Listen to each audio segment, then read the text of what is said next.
आखिरकार जब कंस भागने लगा तो पता है क्या हुआ? भगवान ने कंस को जमीन पर पटका और जब बाल पकड़ के खींचने लगे तब वो चीखने लगा और कहने लगा, मुझे दर्द हो रहा है, मुझे दर्द हो रहा है। तब भगवान ने कहा कि तुमने मेरी माँ के बाल पकड़ के खींचे थे, उस दिन तुम्हें पता नहीं था कि बाल पकड़ के खींचने से दर्द होता है।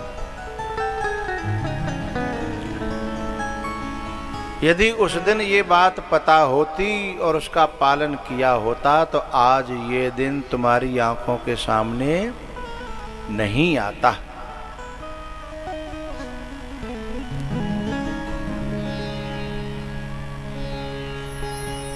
आखिरकार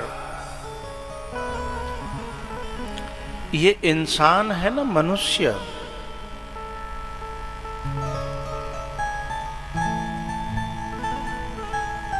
जब बात अपने ऊपर आती है तो तराजू अलग रखता है और बात जब औरों के लिए होती है तो तराजू अलग रखता है। जब कर्ण का पहिया फंस गया और कर्ण के उस पहिए को निकालने के लिए कर्ण जब नीचे आया तो भगवान ने अर्जुन से कहा कि अर्जुन बाण चला। तब कर्ण कहता है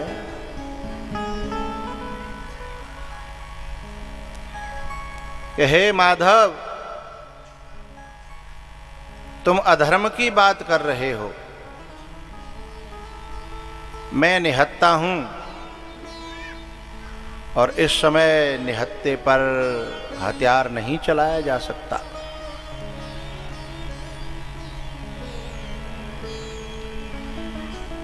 तब भगवान ने बड़ी प्यारी बात कही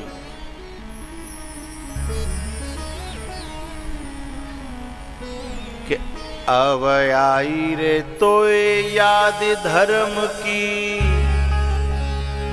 पहले क्यों नहीं आई।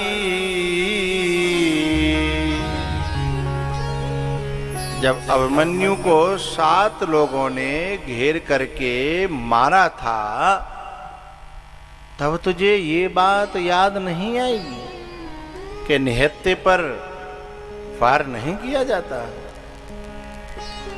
यदि ये बात उस समय तुझे याद आई होती और तूने खड़े होकर के विरोध किया होता तो आज मैं भी तेरे ऊपर बाण चलाने का आदेश देने की हिम्मत न जुटा पाता। अब आई रे तो याद धर्म की, पहले क्यों नहीं आई। यही याद पहले आ जाती तो होती काहे लड़ाई। यही याद पहले आ जाती तो होती काहे लड़ाई।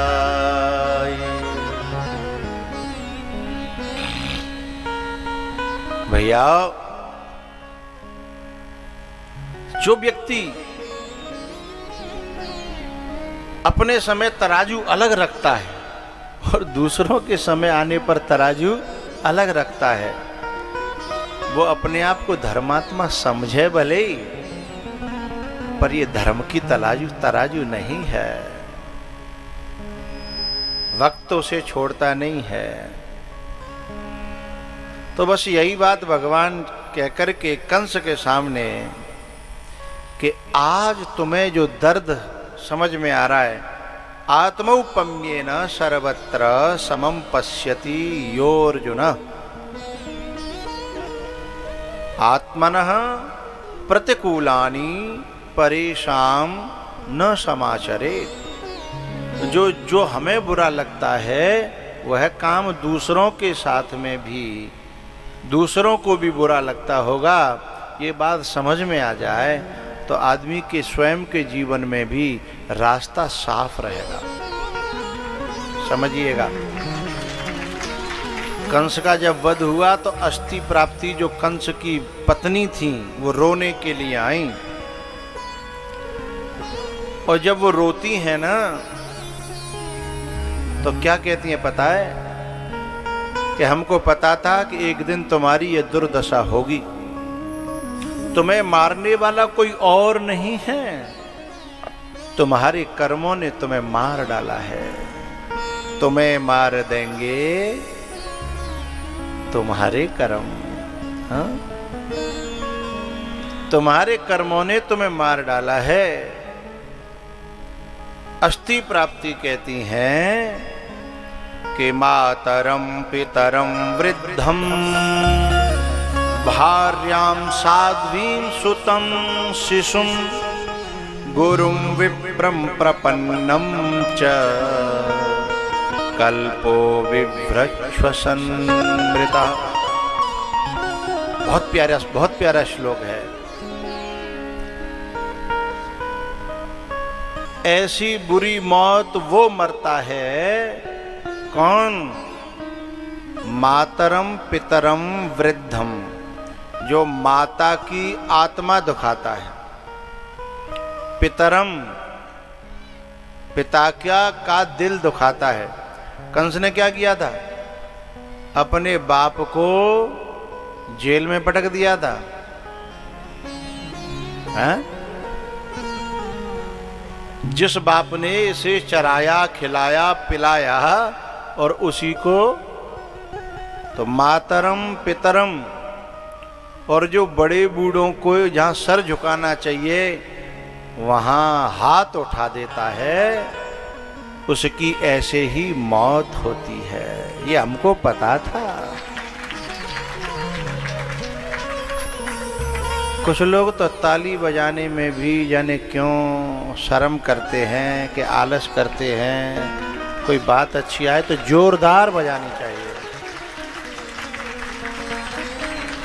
या फिर वे खुद माता पिता की आत्मा दुखाते होंगे ताते बिने बजाए भी में शर्म लग रही है। मातरम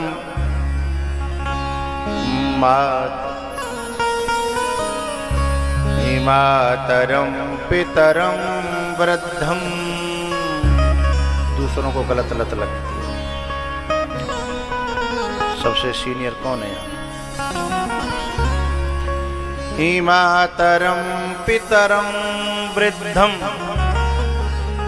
भार्यां साध्वीं सुतं शिशुं।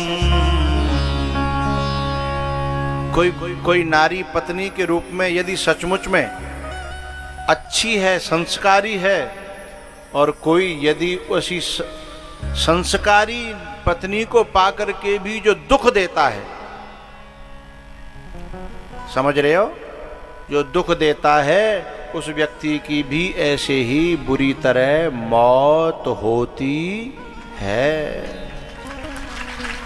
यदि वो अपने आप में गलत नहीं है और बहुत संस्कारी, और तुम अत्याचार करे जा रहे हो। हाँ? गुरुं विप्रं प्रपन्नं च, जो गुरु के दिल को दुखाता है, जो अपने पुरोहित के, विप्रम पुरोहितम, को दिल को दुखाता है।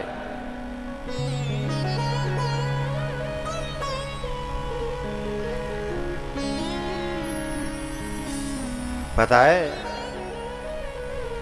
लोग अपनी बेटी की शादी में, बेटा की शादी में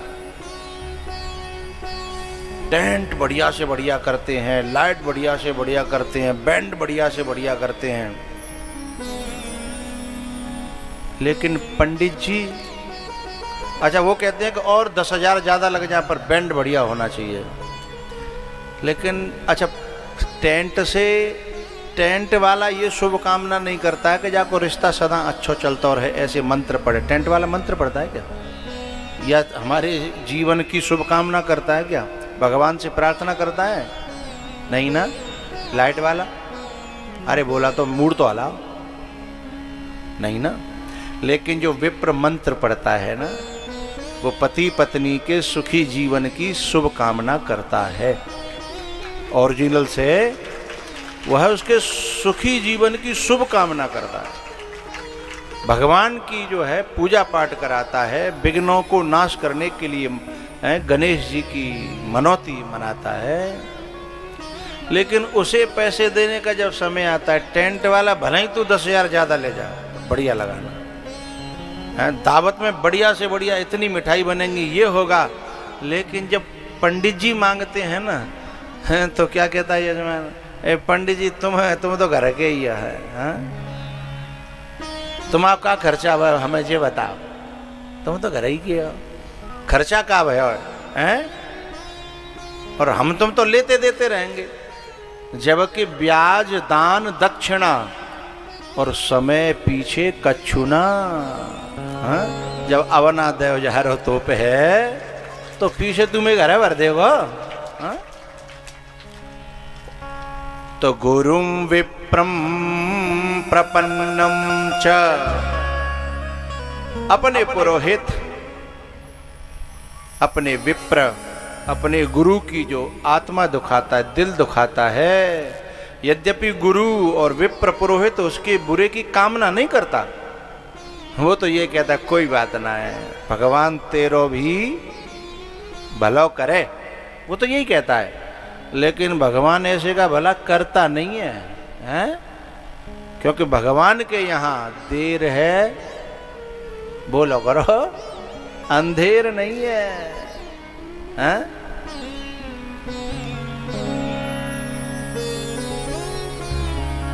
हमारे संत प्रसाद जी कल कह रहे थे शाम को कि गुरुजी, कभी कभी ऐसा भी समय आता है कि पूरी रात ब्याह पढ़े हो, पूरी रात मंत्र पढ़े, पूरी रात सुंदरकांड करे हो, लेकिन कभी कभी ऐसा भी समय आता है कि रोटी भी नसीब न हुई तो बोले 20 रुपए की चवेना खा करके मैं वापस आता हूँ, हैं? लेकिन जब मुझे याद आती है कि मैं तो चवेना खा रहा हूँ, घर में 2 नाती भी हैं, 4 बच्चे भी हैं, तो फिर मैं उनके लिए भी 4 चवेना ले लेता हूँ, हाँ? लेकिन जब वो 40 रुपए में खर्च करता हूँ ना, वह भी मेरे लिए बड़ी बात होती है उस समय, हाँ? और ऐसे संतोषी व्यक्ति को और फिर उसका कोई दिल दुखाए, हाँ? ऐसे कोई संतोषी व्यक्ति का दिल दुखाए। मैं अपने जीवन की दूसरी कथा कर रहा हूं, ऐसी कैसी बताऊं कि रहने दूं? मैं अपने जीवन की दूसरी कथा कर रहा हूं। एक कथा मैंने 20 साल पहले करी थी कि जिसके घर की दीवारों पर प्लास्टर न था, जिसके घर में 4 व्हीलर गाड़ी न थी, जिसके खुद के साधन बहुत बढ़िया न थे, हैं? जिसके घर पे ऊपर चढ़ने की गली भी पक्की न थी, जिसके घर की दीवारों में ईंट चमक रही थीं, लेकिन जब मैंने पूछा कि तुम्हें कथा की का पड़ी हती, पहले जाइए सही करा लेते, बड़ा प्यारा उत्तर मिला, मन गार्डन गार्डन हो गया, गदगद हो गया। बोले ये तो जिंदगी काटने का सामान है, जिंदगी तो काटनी है, और इसके प्लास्टर होने से, इसके रंग रोगन कराने से इतने लोगों के जीवन में भक्ति थोड़ी जग जाएगी जो अभी जाग रही है।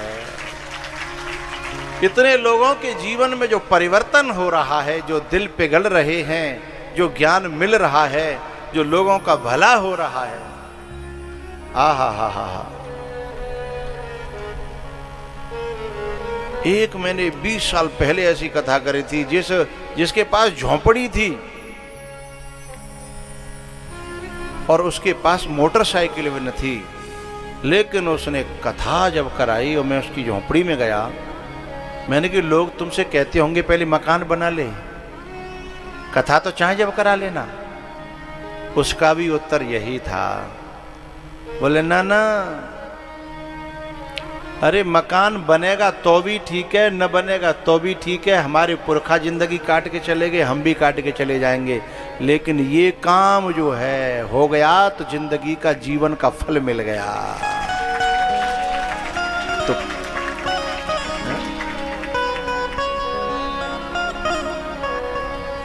परहित सरेश धर्म नहीं भाई, पर पीढ़ा सम नहीं अधमाई, पर पीढ़ा सम नहीं अधमाई। दो तरह के लोग होते हैं भैया, अपनी संपत्ति को इन्वेस्ट करते हैं लोग। इन्वेस्ट करने का अर्थ जानते हो? कमाने के लिए पहले लगाते हैं, ठीक है। दो तरह के लोग होते हैं। हमारे संत प्रसाद जी भी इन्वेस्ट कर रहे हैं, और जो मकानों में, दुकानों में, गाड़ी घोड़ाओं में लगा रहे हैं वो भी इन्वेस्ट कर रहे हैं। लेकिन ये तो वक्त बताएगा उनका इन्वेस्ट कहां तक काम करेगा और इनका इन्वेस्ट कहां तक काम करेगा, ये तो समय बताएगा। हैं? जिस समय चारपाई से नीचे उतार लिए जाएंगे, जिस समय चारपाई से नीचे उतार लिए जाएंगे, मैं आपसे ही पूछता हूं, उस समय वो इन्वेस्ट काम आएगा या बोलो बोलो ये इन्वेस्ट काम आएगा?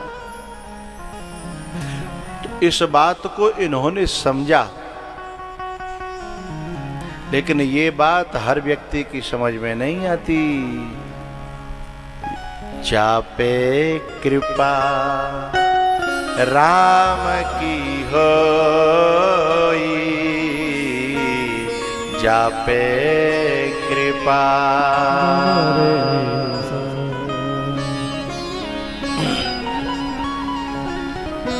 अब लगाओ।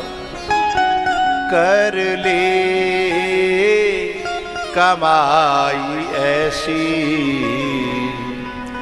जो साथ जा सके, यहां भी और यहां के बाद में भी ये कमाई काम आने वाली है। यहां भी काम आएगी, ऐसा नहीं है कि केवल बाद में ही आवे, ना ना, यहां भी काम आएगी और वहां भी। अरे बोलो तो करो भाई। अच्छा, वो जो दुकान में, मकान में, प्लॉट में, फ्लैट में आप सोच रहे होंगे वो वहां तो नहीं आएगी, कम से कम यहां तो आएगी। गलत सोच रहे हो, बिल्कुल गलत सोच रहे हो। बोले गलत गलत कैसे सोच रहे हैं? कोई बात पड़ती है तो वो कमाई काम नहीं आती? नहीं आती है। अभी एक दिन क्या हुआ, मेरे पास एक परिवार आया, यहाँ की बात नहीं है, एक परिवार आया, उसका बाबा आर्मी से अफसर रिटायर, उसका बेटा आर्मी से रिटायर होकर के और किसी जॉब में कर रहा है वर्तमान में, और उसका जो नाती है ना, उसका माइंड खराब है, उसका स्वास्थ्य भी खराब है।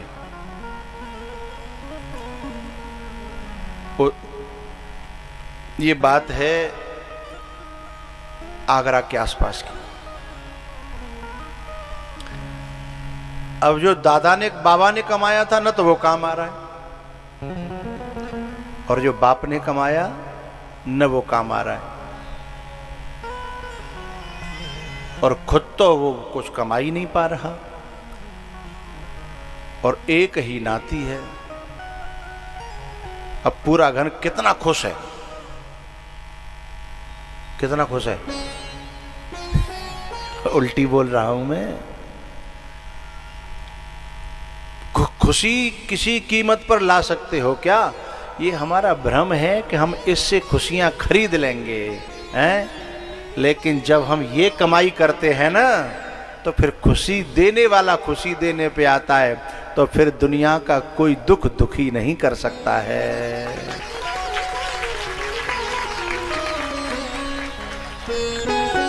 कर ले कमाई ऐसी जो साथ जा सके,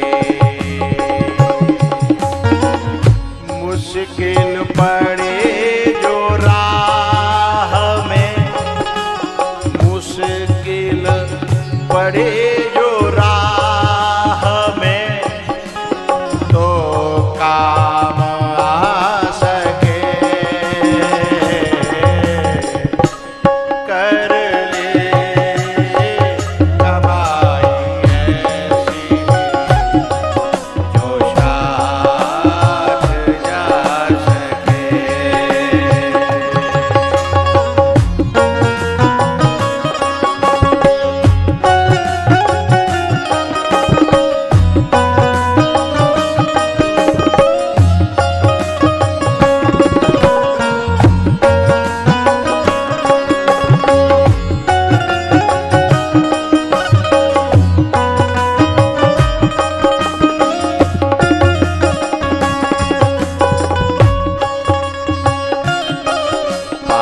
पापों में सदा मन को लगाते चले गए, पापों में सदा मन को लगाते चले गए, बदियों का बोझ सर पर बढ़ाते चले गए, लेकिन कभी न धर्म को, लेकिन कभी न धर्म को अपना बना सके। कर ले कमाई ऐसी जो साथ जा सके।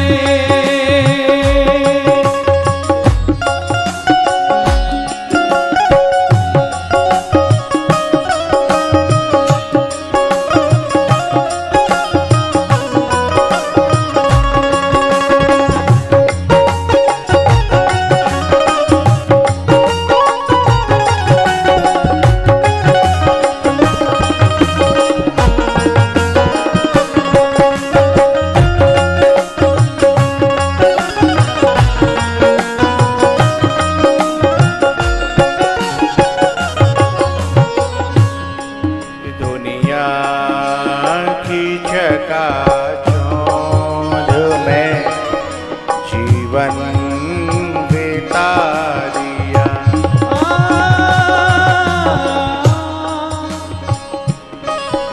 दुनिया की चकाचौंध में जीवन बिता दिया, अनमोल रतन हीरा यूं ही गवा दिया।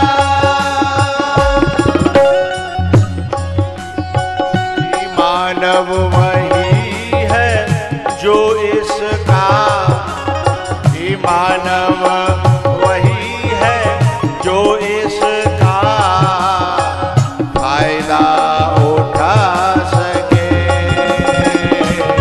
कर ले कमाई ऐसी जो साथ जा सके।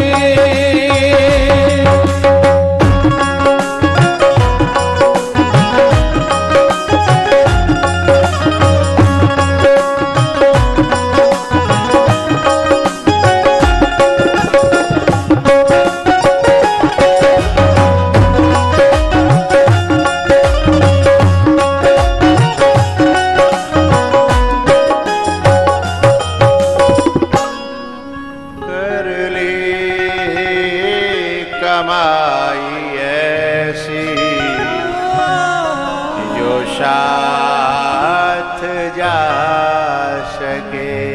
धनि सा ग म। मुश्किल पड़े जो राह में, ये मुश्किल पड़े जो राह में, तो काम आ सके। कर ले कमाई ऐसी जो साथ जा सके। धनि दम गम रे मदनि रे सा। मातरं पितरं वृद्धं भार्यां साध्वीं सुतं शिशुं गुरुं विप्रं प्रपन्नं च कल्पो विवृक्षवसन् मृतः। ये सताने वाले माता को, पिता को, गुरु को, इन सबको सताने वाले, दीन दुखियों को, बड़े बूढ़ों को सताने वाले जीते जी मुर्दे के समान है। जीते जी भी जीवत सब सम 14 प्राणी, जीवत सब सम। सब माने मुर्दा, हाँ? वो मुर्दे के समान है, जीते जी भी, हैं? जो इन लोगों को अरे अपनी दादागिरी दिखा रहे तो देश की सीमा पे जा, बड़े बूढ़ों पे दिखाएगा, हैं? अपनो बल आजमा रहो है? तो देश की सीमा पे जा, वहां बल आजमा। लेकिन लोग अपना बल प्रपन्नम, गरीबों पे, बड़े बूढ़ों पे, दीन दुखियों पे, माता पिता पे। अरे माता पिता तो वो हैं, गुरु और विप्र तो वो हैं जो हमारी खुशी के लिए अपने सुखों का भी त्याग कर देते हैं। उन पे जोर आजमाए उसे सूरवीर नहीं कहते, उसे कायर कहते हैं। भैया तो ये जो असली कमाई का जिसको चस्का लग जाए उस पर समझना भगवान की कृपा है। जब अस्थि प्राप्ति रोई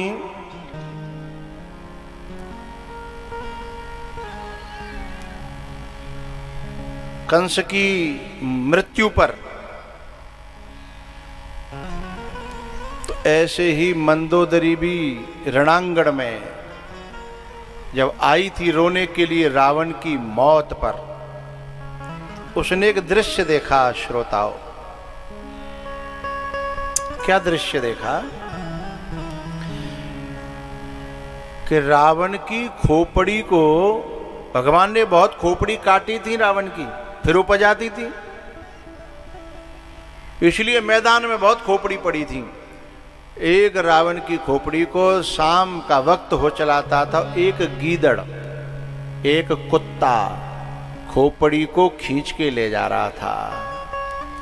जब मंदोदरी ने ये दृश्य देखा, ओ हो, ये वही सिर है जो अपने गुरु के सामने भी जिसे झुकाना नहीं चाहता था रावण,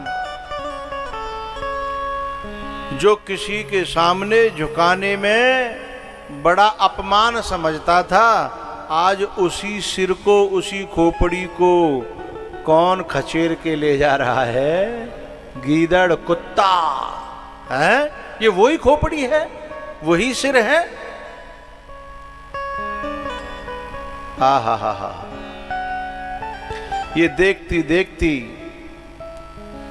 जहां राम बैठे थे वहां मंदोदरी गई, और मंदोदरी की राम एक गंभीर मुद्रा में सबके साथ विचार कर रहे हैं। तब तक अचानक से एक परछाई राम जी के चरणों में आई। राम जी ने देखा कि कोई नारी की परछाई है, तो तुरंत खड़े हो गए और पीछे हट गए। लोगों ने बताया, अगल बगल वालों ने, कि ये रावण की धर्मपत्नी है। राम जी ने विनम्रता पूर्वक कहा कि मैं उनको मारना नहीं चाहता था। मैंने पहले हनुमान भेजे, फिर अंगद भेजे, मैंने बड़ी कोशिश की, पर जब किसी भी प्रकार से बात न बनी तो मुझे मजबूरी में उन्हें मारना। मैं आपसे क्षमा चाहता हूं। मंदोदरी कहती है, ना ना ना, मैं आपके पास कोई शिकायत लेके नहीं आई। मैंने भी उन्हें अनेकों बार समझाया और मुझे ये पता था कि इन्हें तो एक न एक दिन इसी तरीके से मरना पड़े। हाँ, लेकिन एक बात मैं बताती हूं जिस कारण से मैं आई हूं। बोले बताइए। बोले मैं ये देखने आई हूं कि इस रावण के पास में इतने बड़े बड़े बलवान बेटा, कुंभकर्ण जैसे भाई, और देवता जिसकी कैद में पड़े हैं, काल जिनकी पाटी से बंधा है। एक कार्यकर्ता इन बच्चों को थोड़ी देर के लिए यज्ञशाला के उधर कह दो, उधर खेल लें, यज्ञशाला के उधर खेल लें थोड़ी देर।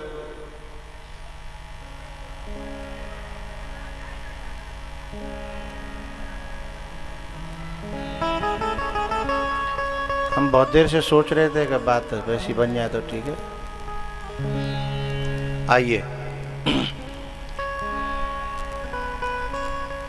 बोले मैं ये देखने आई हूं कि मेरा पति इतना बलवान था, इतना बलवान था कि चलत दशानन डोलत धरनी, ये पूरी धरती हलती थी और काल जिसकी पाटी से बंधा था और सेना का पार नहीं था, और जिसको ये वरदान था कि उसके कोई सिर काटे तो दोबारा उपज जाएंगे, और उसके मरने की कल्पना कौन कर सकता है। जब मैंने सुना कि ऐसे ताकतवर व्यक्ति को एक ऐसे व्यक्ति ने मारा है जो जंगल में रहता है, जिसके पास सेना नहीं है, जिसके पास सेना नहीं है, जो राजपाट से बाहर निकाल दिया गया है, ऐसे व्यक्ति ने इतने शक्तिशाली व्यक्ति को कैसे मारा। मैं उसके दर्शन करने आई हूं। तो हे राम, मैं तो तुम्हारे दर्शन करने आई हूं।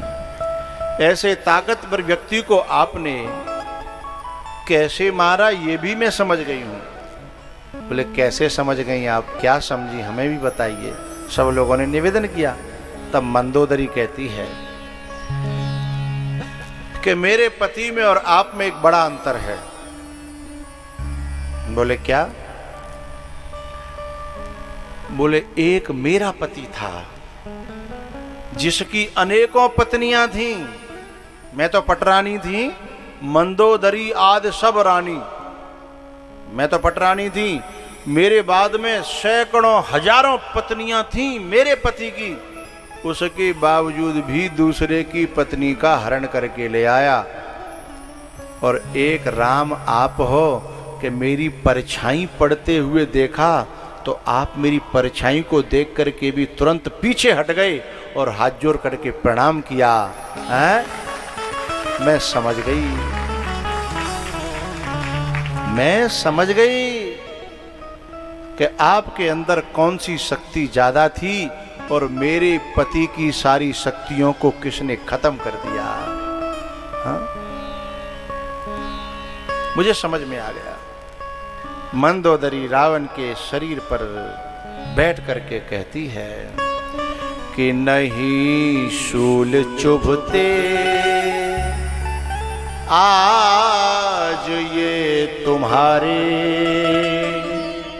जो कांटे किसी के चुभाए न होते।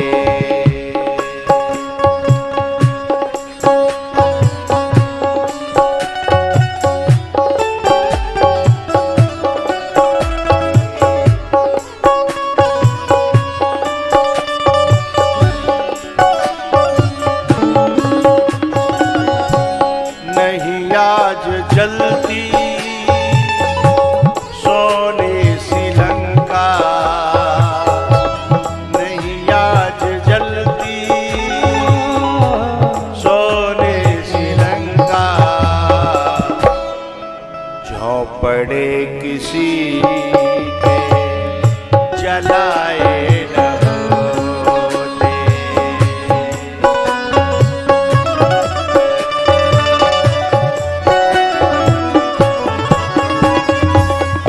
तुम्हारे भी कुल का दीपक न बुझता, तुम्हारे भी कुल का दीपक न बुझता, दीपक किसी के बुझाए न होते, दीपक किसी के बुझाए न होते।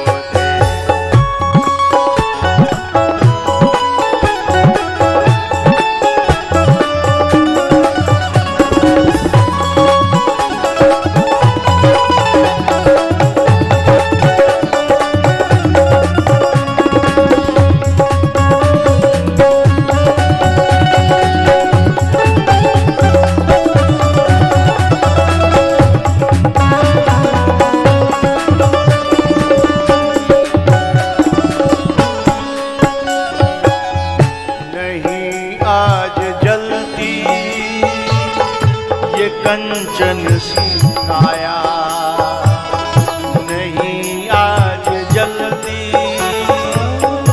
ये कंचन सी काया, जो दिल किसी के दुखाए न होते।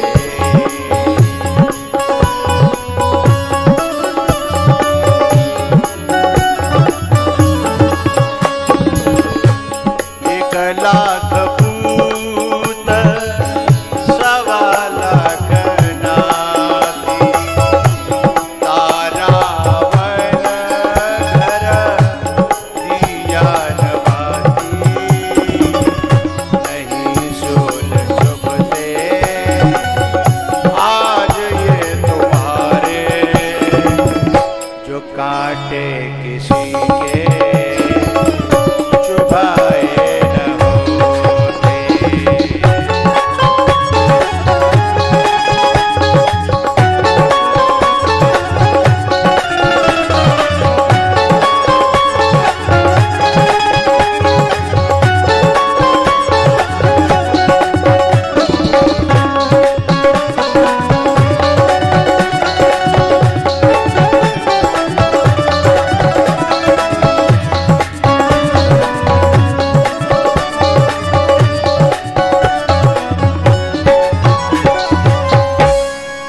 तुम्हारे भी कुल का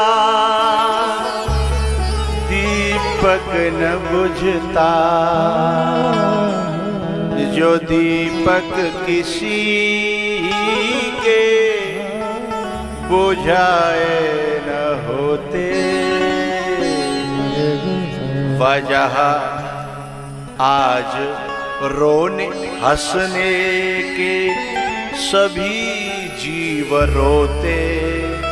रावण मरा तो प्रकृति हंसी, लोग खुश हुए, लोगों ने देवताओं ने फूल बरसाए हैं।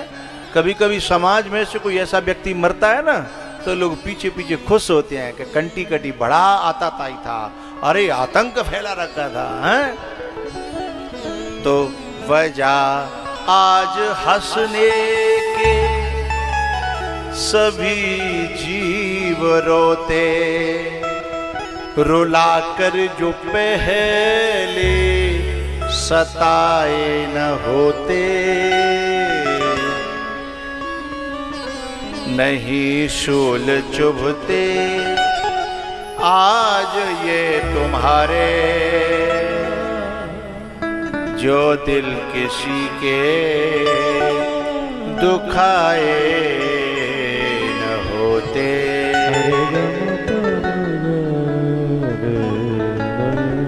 भैया कंस का वध हुआ है, उसके बाद में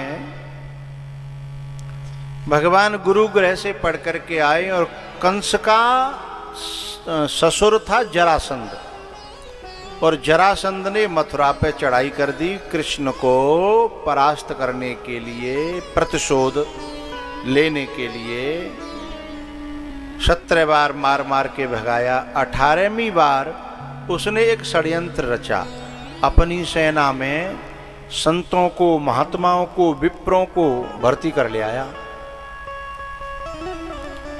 कन्हैया ने कहा, दाऊ भैया अब की बार सेना में ड्रेस अलग है। सेना की एक ड्रेस होती है, वर्दी होती है ना। बोले अब के सेना में तो कुर्ता धोती पहने हुए हैं लोग। बोले क्या मतलब? बोले देखो तो सही। दाऊ भैया ने कहा, तो अब क्या होगा? बोले युद्ध छोड़ के भागना पड़ेगा। दाऊ भैया बोले अपमान नहीं होगा? तो भगवान ने बड़ी प्यारी बात कही, जहां मेरे संत सामने हों मैं उन पे वार करूंगा, जहां मेरे भक्त सामने हों, मेरे विप्र सामने हों, वहां मैं वार करूंगा। उनके लिए तो मैं एक बार नहीं हजारों बार भगोड़ा कहलाऊं, लेकिन मैं उन पर वार नहीं। उन पर वार कैसे करूंगा दाऊ भैया? तो भगवान जो है मथुरा से भागे हैं और पहुंचे हैं गुजरात में, और समुद्र के किनारे द्वारिका बसाई है। समुद्र के किनारे नहीं कहेंगे, समुद्र के अंदर द्वारिका बसाई है। भैया जो द्वारिका बसाई, कुछ दिन बीते तो पता है क्या हुआ? बलदाऊ भैया का तो विवाह हो गया, लेकिन कन्हैया के ब्याहवारे आ ही नहीं रहे, क्योंकि चोरी चपाटी सी करी ना पहले, तो उन्हें बदनामी सी है गई। और जाके बालक की बदनामी सी है जाए तो ब्याह के लेने के देने पड़ जाते हैं, बड़ा मुश्किल हो जाता है। फिर बाप ये कहता फिरता है कि भैया कछू मत दियो, हमें कछू नहीं चाहिए, पर कैसे करके मेरे छोरा की चाई माई है जाए। हाँ, कैसे करके 7 फेरे काऊ के संग परवाए दो, कछू नहीं चाहिए, है ना।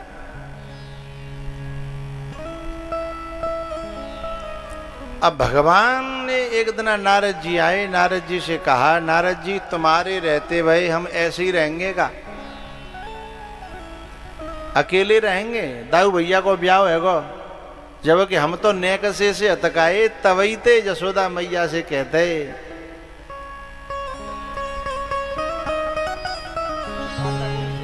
क्या?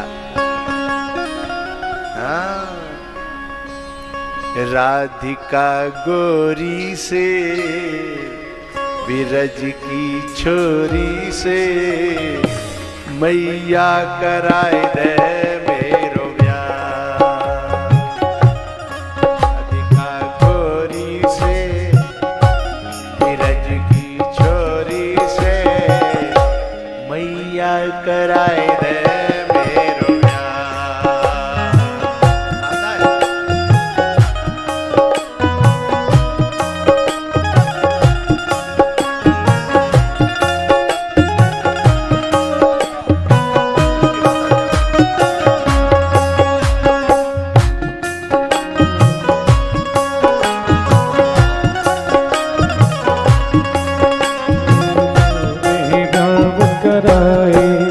तेरी गैया नाही चराओ,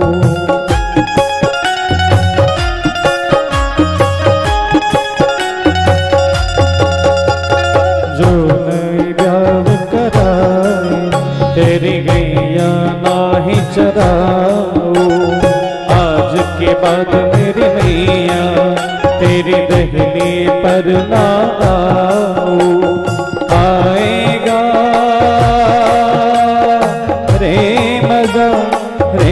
मजा अब जीत हार का।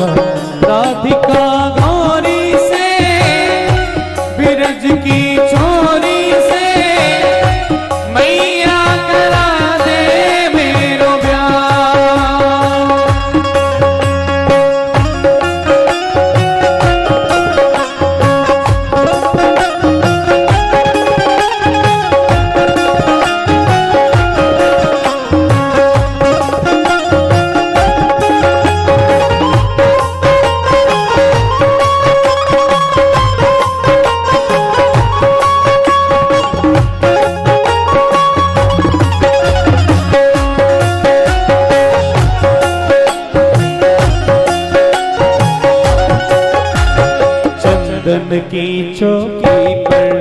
मैया तुझको भी पाऊं।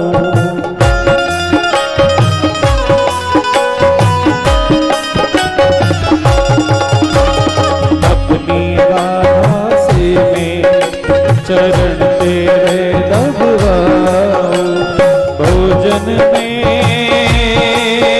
बनवाऊंगा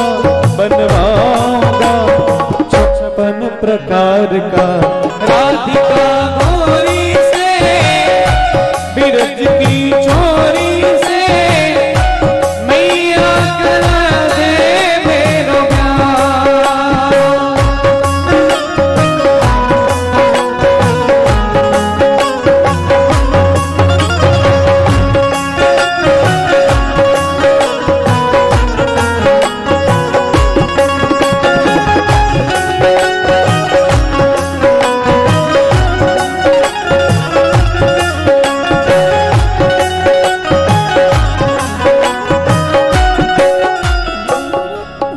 जब कोई बुरे काम को अवसर आवे तो मने मार ले और कल के ऊपर टाल दो। आज करे सो काल करे और काल करे सो परसों, इतनी जल्दी क्यों करता है, अभी पड़ी है बरसों। हाँ? बुरे काम को अवसर आवे और अच्छे काम को अवसर आवे तो काल करे सो आज कर और आज करे सो अब है। पल में परलय होएगी और बहुर करेगो कब है। मैंने ये बात इसलिए कही है कि जब भगवान की भक्ति में नाचवे को मन करे और वह को अवसर आवे, आज लास्ट को देना है, फिर पता नहीं अवसर कब आवे हैं, न जाने कब आवे। बामे मने न मारे हैं, मन मारे बुरे काम में, अच्छे काम में मन को हरि बोल।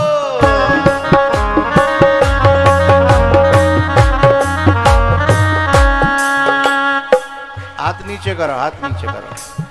तुम बहुत दिना से नेक बात पे हरि बोल पे ऊपर हाथ करता हो, जाको मतलब तुमने जो है मोबाइलों पर मेरी कथाएं सुनी है, लेकिन पुरानी कथाओं में मैं बजवाता था ऊपर हाथ करके, लेकिन आप रोज बजाते हैं तो आपकी खुशी के लिए मैं आज बजवा देता हूँ, ठीक है, ऊपर हाथ करके। अभी नहीं, अभी नहीं, इतनी जल्दी तो सेल्फ स्टार्ट भी नहीं होता। मेरे हाथ ऊपर हो तो ऊपर करना, ठीक है, और मेरे नीचे तो मेरे संग संग हो।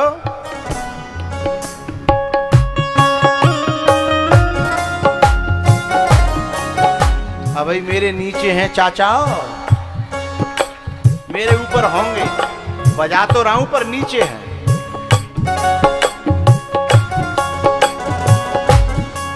तालियों की आवाज आनी चाहिए प्यारी प्यारी। तुम अपनी कम करोगे तब तो आवेगी।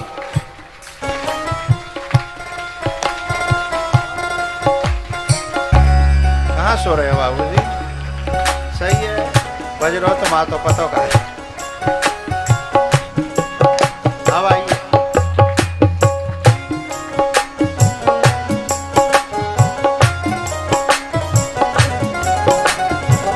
हरि बोल।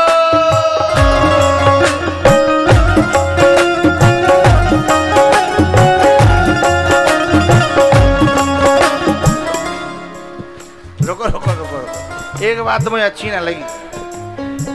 कछु लोगों ने बिल्कुल मेरा साथ दिया, बिल्कुल जैसे मैं बजा रहा हूं ऊपर हाथ करे, कछु न के न ऊपर न नीचे, का फायदा ना ना, ये अधूरापन अच्छा नहीं लगता है। वैसे तो मैंने बजवा ही नहीं है, आज अंतिम में नेक बजवा रहा हूं तो फिर फुल करो ना, है? गिरिराज महाराज की।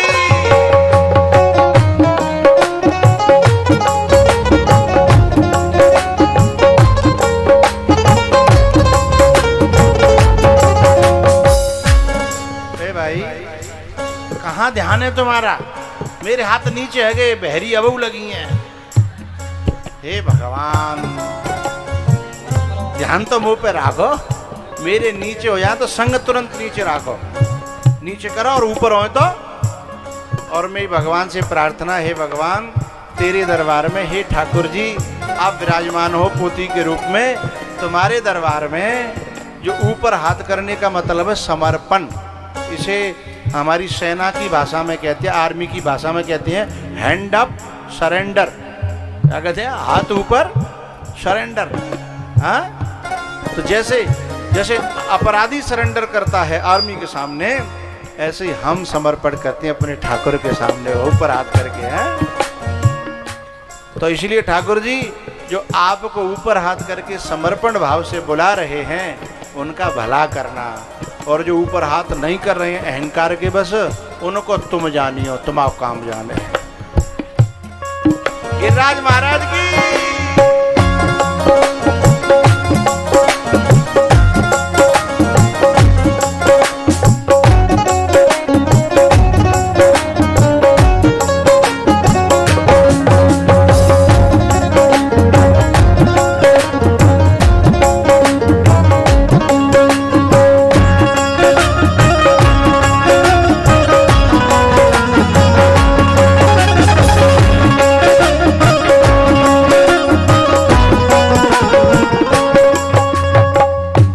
सुंदर 99 पॉइंट और आगे जो होता है उतने लोगों ने भाव से भगवान के यहाँ समर्पण किया, मुझे अच्छा लगा। राधिका गोरी से बिरज की छोरी से मैया कराए गए मेरो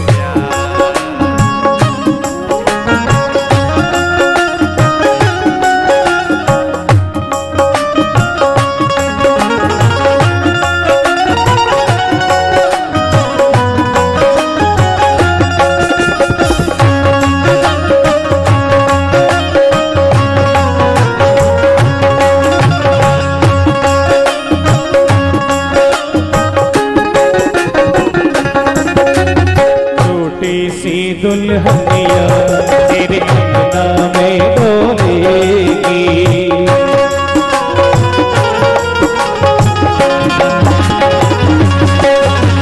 तेरे सामने मैया वो घूंघट न खोलेगी। दाऊ से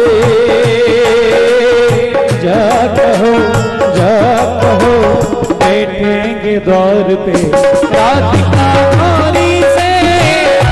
बिरज की छोरी से मैया करा दे मेरो प्यार। राधिका गोरी से बिरज की छोरी से मैया करा दे मेरो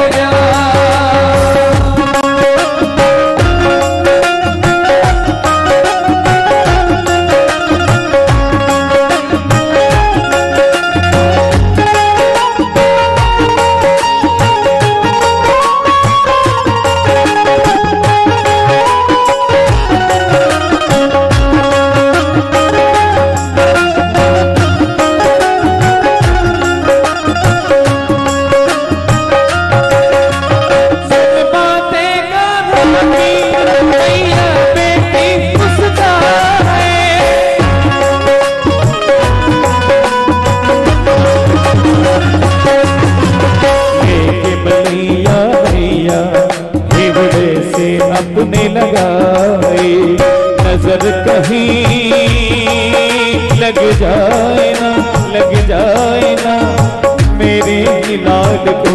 राधिका गोरी से बिरज की छोरी से मैया करा दे मेरो प्यार। राधिका गोरी से बिरज की छोरी से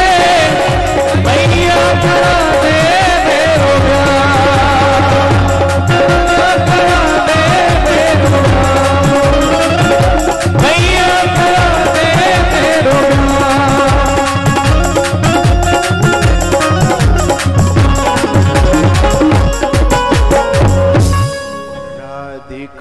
गोरी से बिरज की छोरी से मैया कराए दे मेरो ब्याह। अरे नारद जी, हम तो छोटे से अतः तभी ते ब्याह की बात करता है रहे हैं, लेकिन दाऊ भैया को है और हमारा तो अभी तक ना भयो। नारद जी बोले चिंता मत करो, आज तुमने पहली बार कही है। अब लो, हमारा काम तो थोक में होता है, हमारा काम फुटकर में है नहीं होता। भगवान बोले एक ओपनिंग तो करो, ये तो बाद में देखेंगे फुटकर है या थोक है? पहले ओपनिंग तो करो, शुरुआत तो करो। बोले ठीक है। तब नारद जी ने भगवान की कथा श्रवण कराई। ये कथा, इस कथा का आध्यात्म संग संग कहते चले हम। परमात्मा कन्हैया परम ब्रह्म है, परमात्मा है, ईश्वर है, ठीक है। और हम सब जीव हैं, आत्मा है, और परमात्मा आत्मा का सदापति है। हाँ यार, मूड है तो अलहदा करो। परमात्मा आत्मा का सदापति है। जो परमात्मा आत्मा का सदापति है, लेकिन फिर दूर क्यों हो गया है? क्योंकि बिछुड़ने के कारण,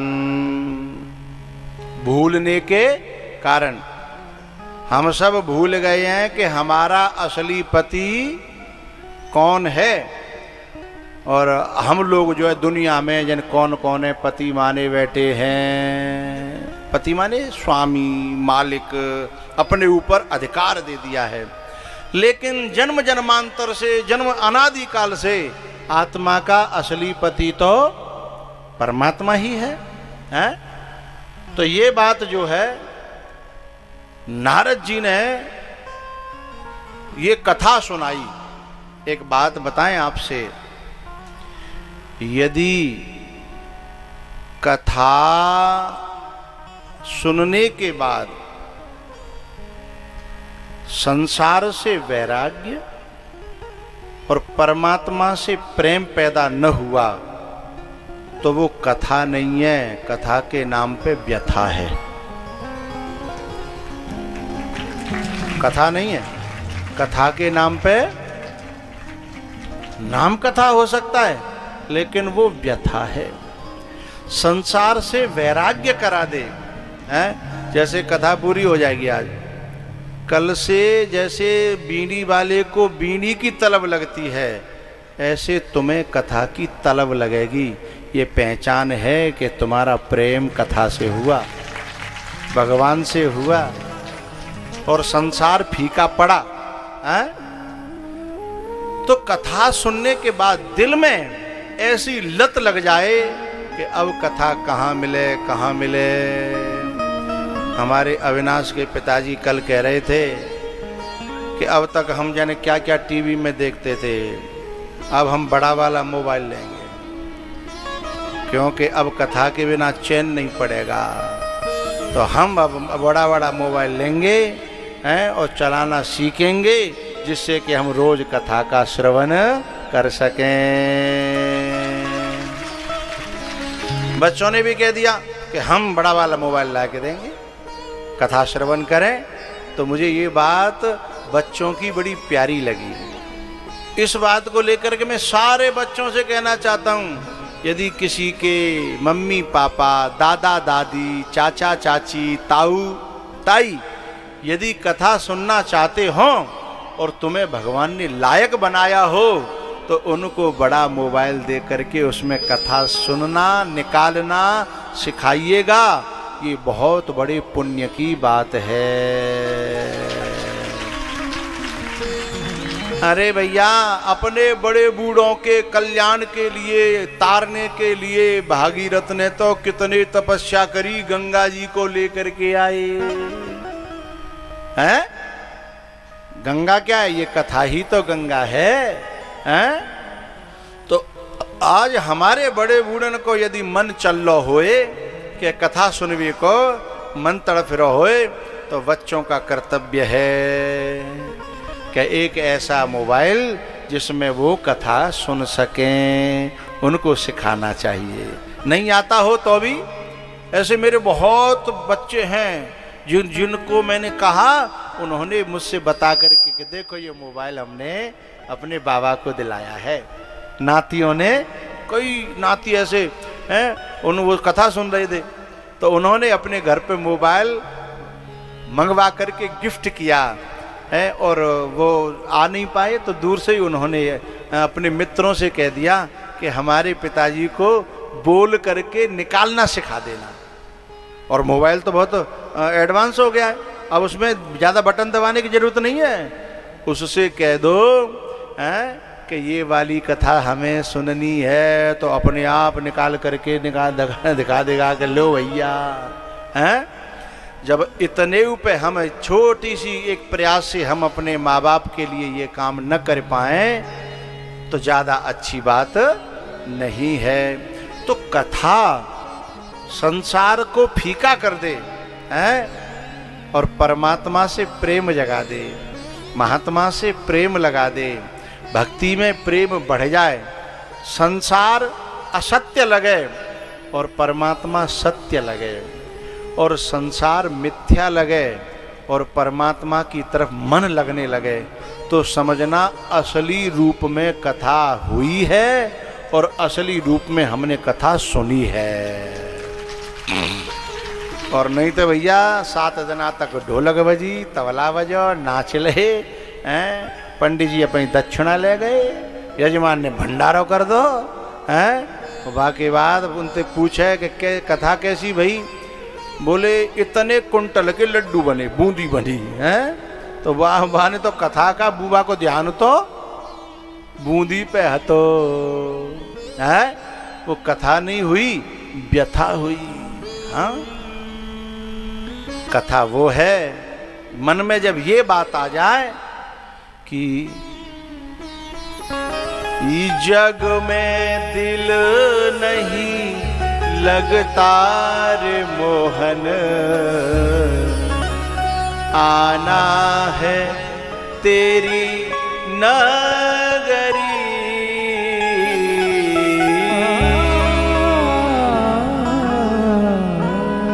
तू आ जाया हमको बुला ले, तू आ जाया हमको बुला ले, ए दिलबर हमको दिल से लगा ले, ये भटकत भटकत जग में उमरिया बीत गई सवरी,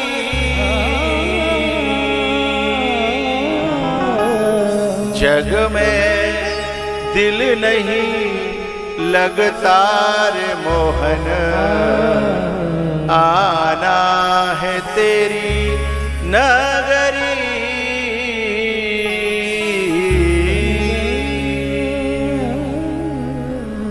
भैया नारद जी ने जब कथा सुनाई तो रुक्मिणी के हृदय में ऐसा प्रेम जगा, और उन्होंने, संसार वाले तो संसार में ही फंसाना चाहते हैं ना, लेकिन भगवान की कथा सुनने के बाद फिर संसार में मन असली यदि श्रोता है तो संसार में, घर में, व्यवहारों में, रिश्तेदारों में, संबंधियों में फिर मन लगता नहीं है। फिर तो ये लगता है कि कहाँ कथा मिले, कहाँ कथा मिले, कहाँ कथा मिले। संसार के लोग रुक्मिणी के परिवारी जन जो है शिशुपाल के साथ उसे बांधना चाहते थे, लेकिन रुक्मिणी ने अपने पुरोहित को बुला करके कहा कि पंडित जी मेरी सूचना, मेरी प्रार्थना मेरे भगवान तक पहुंचा दो। जब मेरी प्रार्थना मेरे भगवान तक पहुंच जाएगी तो शायद वो मुझे इस दलदल में से निकाल के ले जाएं। समझिएगा, नारद जी ने भगवान की कथा रुक्मिणी को सुनाई और रुक्मिणी ने अपने हृदय की व्यथा, भगवान की तो कथा होती है और भक्त की व्यथा होती है, तो उधर से गुरु ने कथा सुनाई और इधर से दूसरे गुरु ने चिट्ठी ले जा करके उसमें जो व्यथा लिखी थी वो भगवान को सुनाई।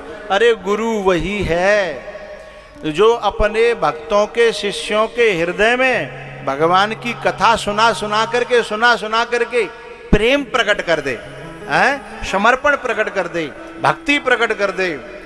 और जब मौका आए और जब भक्ति प्रकट हो जाए और भक्त भगवान से मिलने की छटपटाहट करे तो फिर भक्त के दिल की बात भगवान तक पहुंचाए।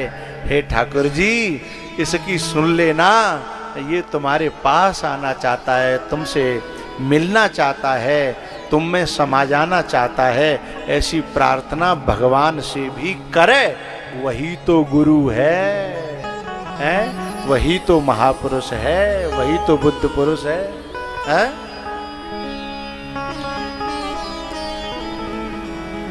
श्रुत्वा गुणान भवन सुंदर श्रृण्वताम ते निर्विश्य कर्ण विवरैर हरतुंग तापम। रुक्मिणी जी अपने आप को तैयार करती हैं और उन्हें भरोसा है मेरी प्रार्थना ठाकुर जी जरूर स्वीकार करेंगे।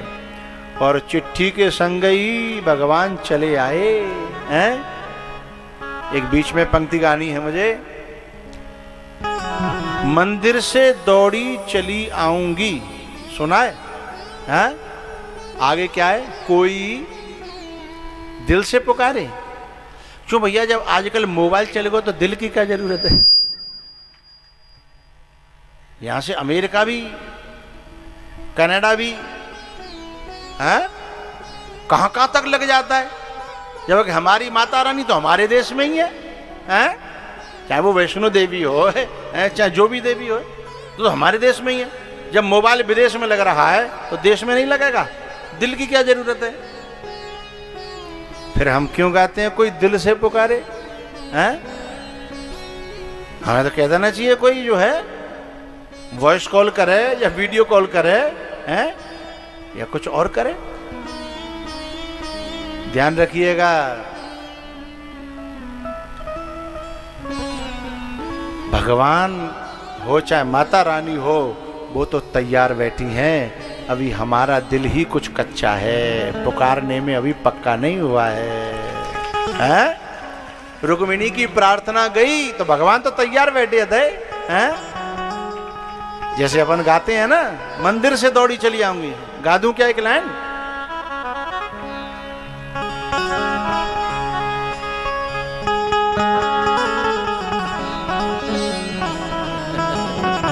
आ रहता है।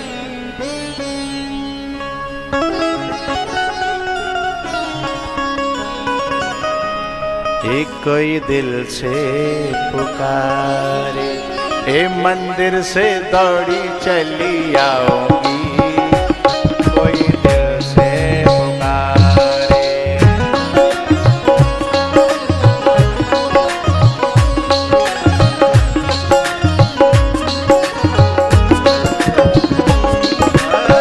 मंदिर से दौड़ी, मंदिर से दौड़ी चली आऊंगी, कोई दिल से पुकारे।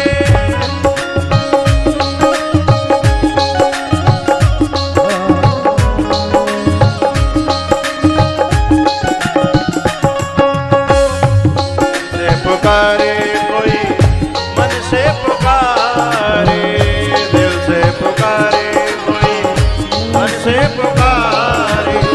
पहाड़ों से दौड़ी चली आऊंगी, कोई दिल से पुकारे।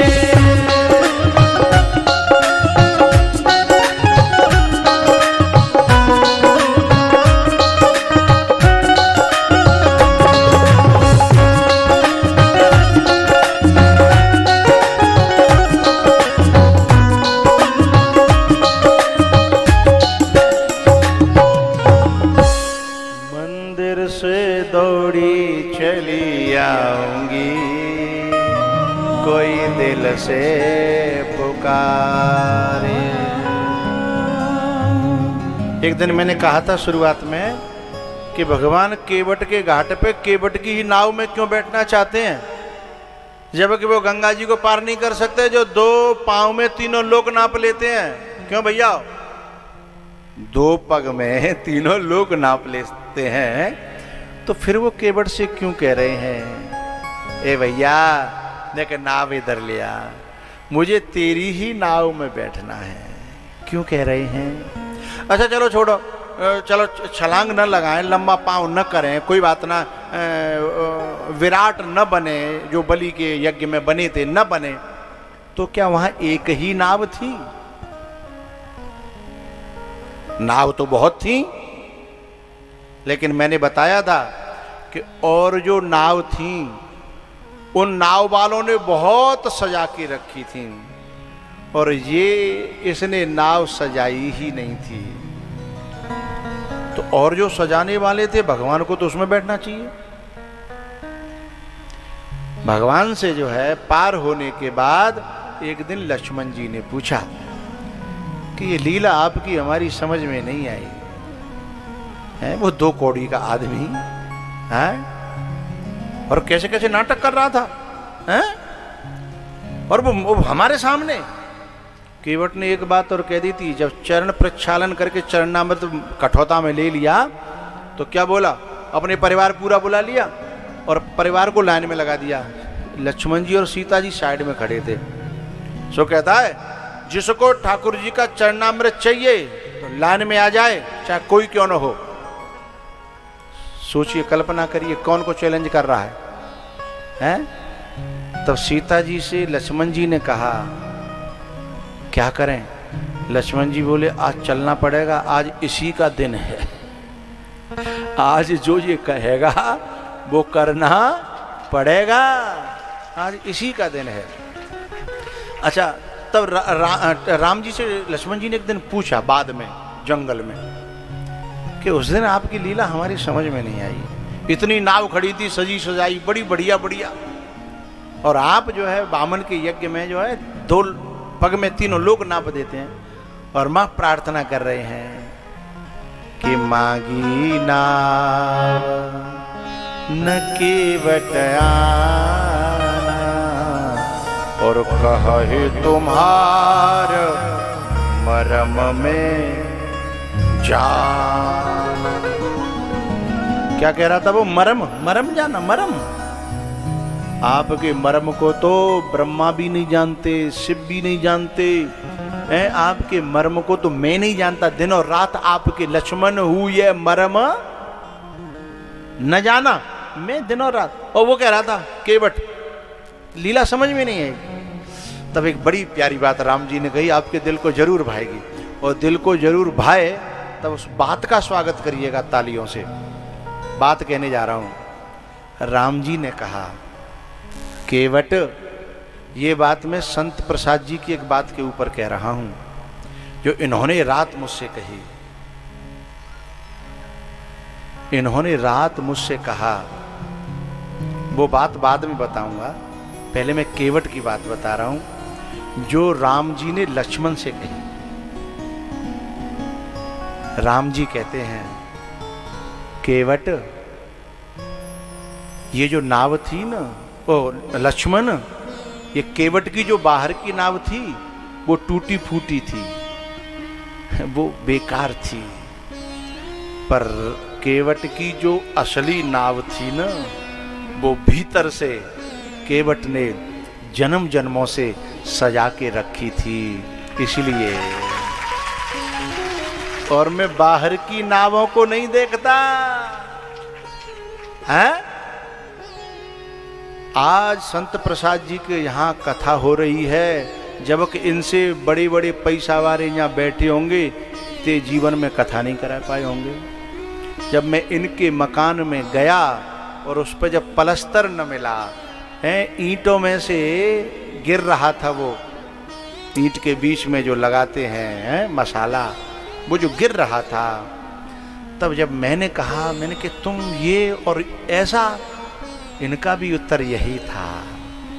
तब मैं भी समझ गया कि जिन्होंने उन मकानों को नहीं सजाया, जिन्होंने भीतर के मकानों को सजाया है, ठाकुर जी उन पर कृपा करते हैं, क्योंकि वो तो मकानों के मकान हैं, असली मकान तो ये है। तो उनके दिल में ठाकुर जी बसना चाहते हैं, उनकी नावों में बैठना चाहते हैं, उनके घरों में बैठ करके प्रसादी भगवान पाना चाहते हैं। विदुर जी जैसों के में हैं, किनके में? जिन्होंने बाहर की नाव नहीं, बाहर के घर नहीं, हैं, जिन्होंने अंदर के घर सजाए हैं, उनके यहाँ बैठ कर के ठाकुर जी स्वयं, भगवान स्वयं, महात्मा स्वयं, परमात्मा स्वयं उनके यहाँ प्रसाद पाकर के तृप्त होता है, खुश होता है। इस बात को समझिएगा। तेरे पूजन को भगवान बना मन, मंदिर आली ये पर्वत घाटी नदी समंदर, तू रहता इन सब के अंदर, तेरी लीला अजब महान, बना मन मंदिर आलीशान। जब इन्होंने कहा फिर कि भगवान इन मंदिरों से भगवान नहीं आता, इन महलों से, मकानों से, सदा ऊंचे कंगूरों से मोहब्बत दूर रहती है, गरीबों की झुपड़ियों में सदा भरपूर रहती है, गरीबों की झुपड़ियों में सदा भरपूर रहती है, सदा ऊंचे कंगूरों से मोहब्बत दूर रहती है। ये बात मुझे किस बात पे याद आई? रुक्मिणी जी अपने श्याम सुंदर के लिए श्रृंगार कर रही हैं और अपनी सखियों से कह रही हैं मुझे सजा दो। लेकिन आप ये समझना कि बाहर से सज रही हैं, नहीं, उस परमात्मा से मिलने के लिए अंदर से सजना पड़ता है, भक्ति से श्रृंगार होता है, दिव्य गुणों से श्रृंगार होता है, प्रेम का श्रृंगार होता है। ये बाहर की लीपा पोती वहां नहीं चलती है। तो सभी सखियों से कहती हैं, ये बड़ा प्यारा भजन है मेरे मन का और बड़ा नाचने का भजन है। रुक्मिणी जी कहती हैं, आओ मेरी सखियों मुझे मेहंदी लगा दो, मेहंदी लगा दो मुझे ऐसी सजा दो, और मुझे श्याम सुंदर की, मुझे श्याम सुंदर की दुल्हन बना।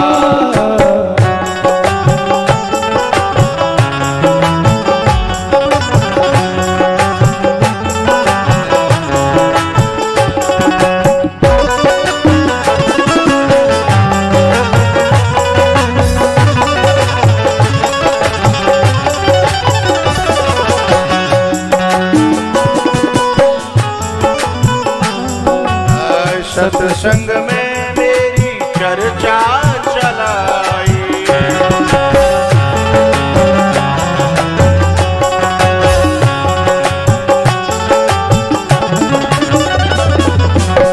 सद्गुरु ने मेरी कीनी सगाई।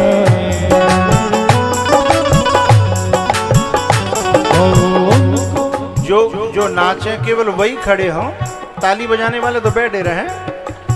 हरि बोल।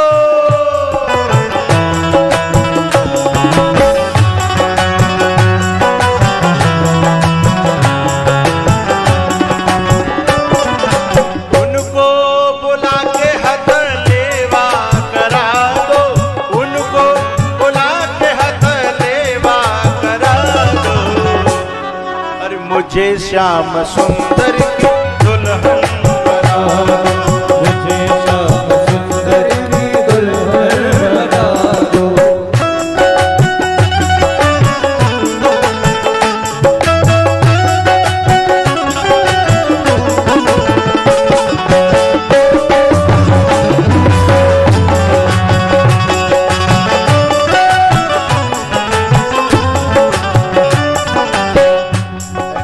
ऐसी पहन चूड़ी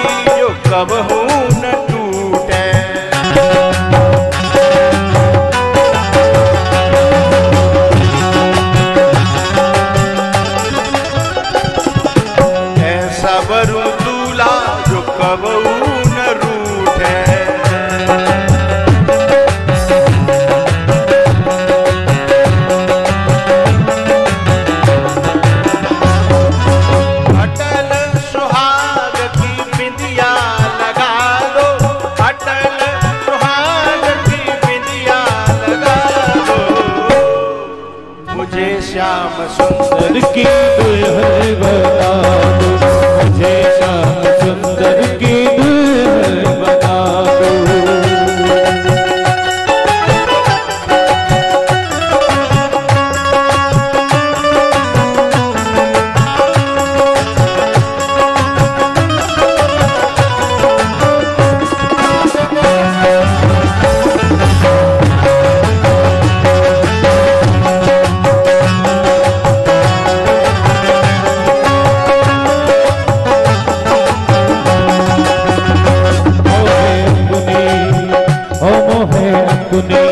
दुल्हन बना ले, शाम तेरी दीवानी हुई, ओ शाम तेरी दीवानी हुई। ओ मुझे अपनी, ओ मोहे अपनी दुल्हन बना ले, शाम तेरी दीवानी हुई, ओ शाम तेरी दीवानी हुई।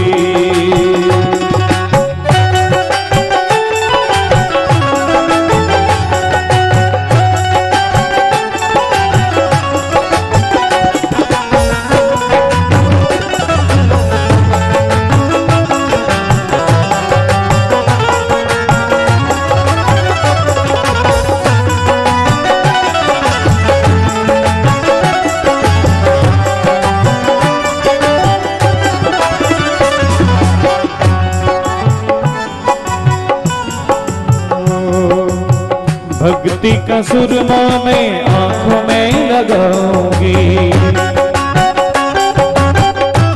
हाँ दुनिया से नाता तोड़ उनकी हो जाऊंगी।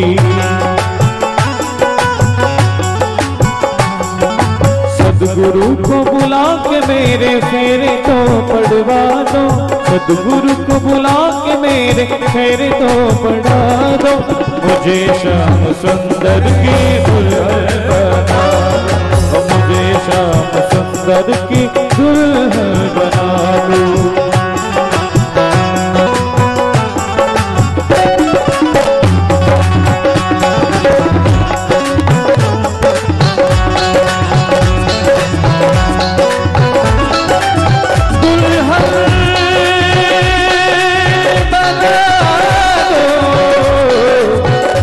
मुझे श्याम सुंदर की दुल्हन बना दो, दुल्हन बना।